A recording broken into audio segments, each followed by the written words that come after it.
90,000 অভিবাসীকে 7 দিনে আমেরিকা ছাড়ার নির্দেশ। নিয়মিনে আমেরিকা প্রবেশ করেছেন হাজার হাজার অভিবাসী। এখন কেন তাদের দেশ ছাড়তে বলা হচ্ছে? অভিবাসন নিয়ে কি ঘটছে? বাইডেন প্রশাসনের অভিবাসন কর্মসূচির আওতায় CPB-1 অ্যাপ ব্যবহার করে অভিবাসীরা বৈধভাবে আমেরিকায় প্রবেশ করতে পারতেন। ট্রাম্প প্রশাসন সেটা হঠাৎ বাতিল করেছে। সম্প্রতি এই পদ্ধতিতে আমেরিকায় প্রবেশ করা হাজার হাজার অভিবাসীকে দেশ ত্যাগের নির্দেশনা দিয়ে ইমেইল পাঠানো হয়েছে। ডিপার্টমেন্ট অফ হোমল্যান্ড সিকিউরিটি এই ইমেইল দিয়েছে। CBP-1 কি ছিল? 2023 সালে বাইডেন প্রশাসনের অধীনে CBP-1 অ্যাপ চালু হয়। এর মাধ্যমে অভিবাসীদের US মেক্সিকো সীমান্তের পয়েন্টগুলোতে অ্যাপয়েন্টমেন্ট বুক করার সুযোগ ছিল। অনেককে পেরোল স্ট্যাটাস দেওয়া হতো। এই অস্থায়ী বৈধতা দিয়ে 2 বছর পর্যন্ত কাজ ও থাকার সুযোগ পাওয়া যেত। অভিবাসীরা আশ্রয় আবেদন ও কাজের পারমিট পাওয়ার যোগ্য হতেন। এই পদ্ধতিতে 900,000 মানুষ আমেরিকায় ঢুকেছেন। তাদের এখন দেশ ছাড়তে বলা হচ্ছে কেন? ট্রাম্প প্রশাসন অভিবাসনের বিরুদ্ধে কঠোর অবস্থান নিয়েছেন। হাজার হাজার অভিবাসীর পেরোল স্ট্যাটাস বাতিল করছে, ইমেইলে 1 সপ্তাহের মধ্যে দেশ ত্যাগ করতে বলছে, না ছাড়লে বিতাড়ন করার হুমকি দিচ্ছে। এর মাধ্যমে বোঝা যাচ্ছে বিতাড়নের ব্যাপারে প্রশাসনের নীতিমালা বদলেছে। এক্ষেত্রে কি কোনো ভুল হচ্ছে? কিছু ক্ষেত্রে ভুল হচ্ছে। বহু অভিবাসন আইনজীবী আমেরিকার নাগরিক হয়েও এই ধরনের ইমেইল পেয়েছেন। এটা সম্ভবত প্রক্রিয়াগত ত্রুটি। মক্কেলের সাথে যুক্ত ইমেইলে নোটিশ চলে গেছে। ডিপার্টমেন্ট অব হোমল্যান্ড সিকিউরিটি বলেছে কিছু ভুল ইমেইল গেছে এবং তারা প্রতিটি মামলা রিভিউ করছে। কারা সবচেয়ে বেশি ক্ষতিগ্রস্ত হচ্ছেন?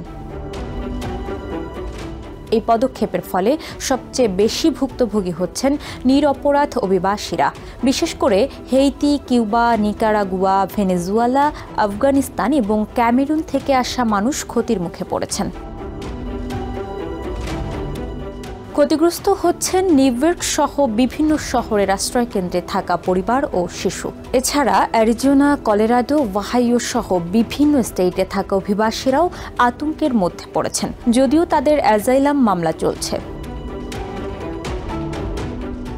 উদাহরণস্বরূপ ওহাইওতে থাকা হেইতির একজন অভিবাসী কর্মী ফ্রান্স ডি জেরোম এখন জানেন না তার চলমান অ্যাজাইলাম আবেদন তাকে রক্ষা করবে কিনা।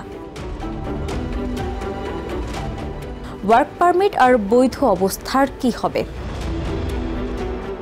ওয়ার্ক পারমিট নির্ভর করে প্যারোল স্ট্যাটাসের উপর। এই স্ট্যাটাস বাতিল হলে ওয়ার্ক পারমিটও বাতিল হয়ে যাবে। অনেক নিয়োগকর্তা জানেন না তারা এই কর্মীদের রাখবেন কিনা। যাদের অ্যাজাইলাম বা আশ্রয় আবেদন চলমান তারা আইনিভাবে থেকে যেতে পারেন, কিন্তু অধিকাংশই জানেন না কিভাবে নিজেদের প্রশাসনের হাত থেকে রক্ষা করবেন।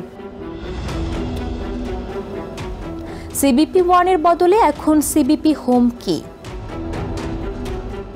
ট্রাম্প প্রশাসন এখন CBP-1 এর জায়গায় CBP হোম অ্যাপ চালু করেছে। এটা এমন একটা অ্যাপ যা অভিবাসীদের নিজ নিজ দেশ ছাড়ার তথ্য ট্র্যাক করে। এই অ্যাপে প্রমাণ দিতে হবে তারা আমেরিকা ত্যাগ করেছেন।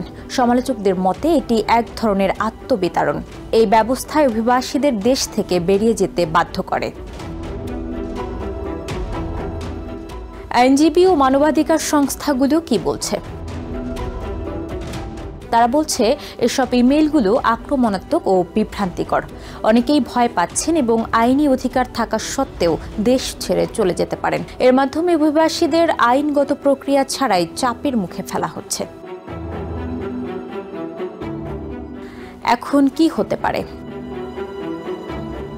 এরই মধ্যে বোস্টনের একটি আদালতে বাইডেন প্রশাসনের অভিবাসন নীতি বাতিল করার বিরুদ্ধে মামলা হয়েছে।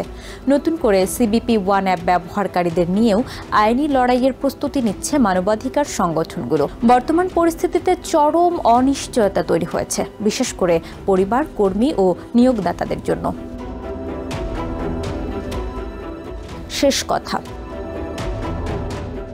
সরকারের দেয়া অ্যাপ ব্যবহার করে নিয়ম মেনে আমেরিকায় ঢোকা অভিবাসীদের ট্রাম্প প্রশাসন দেশ ছাড়তে বলছে। এতে হাজার হাজার মানুষ দুশ্চিন্তায় পড়েছেন। অনেকেই বৈধতা হারাচ্ছেন এবং কিছু মানুষ আইনি অধিকার থাকা সত্ত্বেও অনিশ্চয়তায় আছেন।